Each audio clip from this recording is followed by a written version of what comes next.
How to actually build a business. Advice you won't take and will regret not taking. Point 1. Improve the lives of a tiny group of people. It's tempting to think big.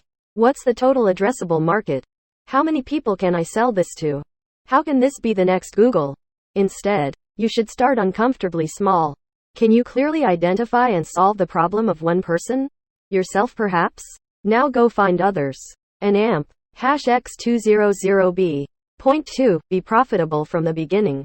For some businesses, there's just no way around it. You have to invest tons of money and hopefully one day you'll be profitable. But the vast majority of entrepreneurs are cargo culting.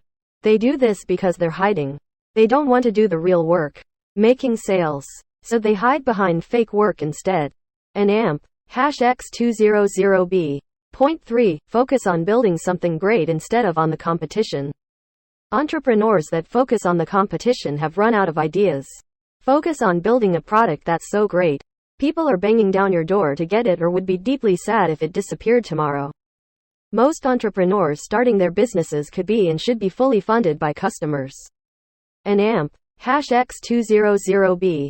Point 4. Refuse to die.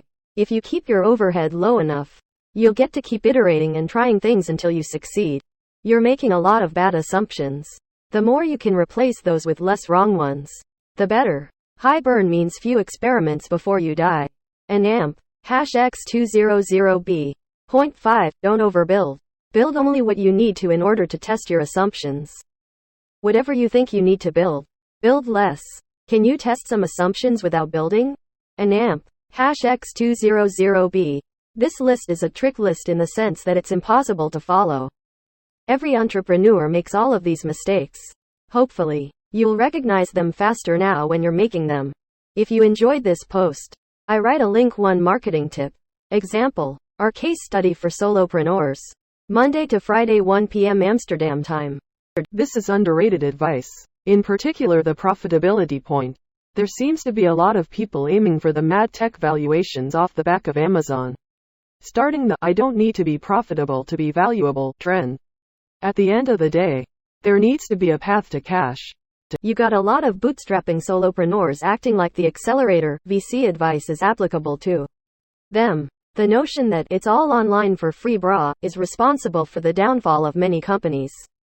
I credit 4 and 5 with a lot of what helped my early success. And what let me last through COVID, which shut down all my customers for my first year. My biggest thing was not letting the way it's supposed to be done direct the way we actually did things. For instance, we are B2B and a part of our business model is delivering direct to clients. Until we grew too big, I was using my personal vehicle to run deliveries. Sure, I felt kind of weird delivering to multi-million revenue customers and looking so rinky-dink. But it meant that I was able to avoid debt and the payments on a vehicle back when every dollar was crucial. Man, I love this. The Power of Ignorance is a good book on this. I appreciate this. I'm currently creating a business resource that will initially benefit a small contingent of people. And then I hope to use that momentum to create several larger resources. Most of what you said is how I already approached it, but I was starting to feel crazy for viewing things this way. Thanks for the validation. Keep going. Best of luck.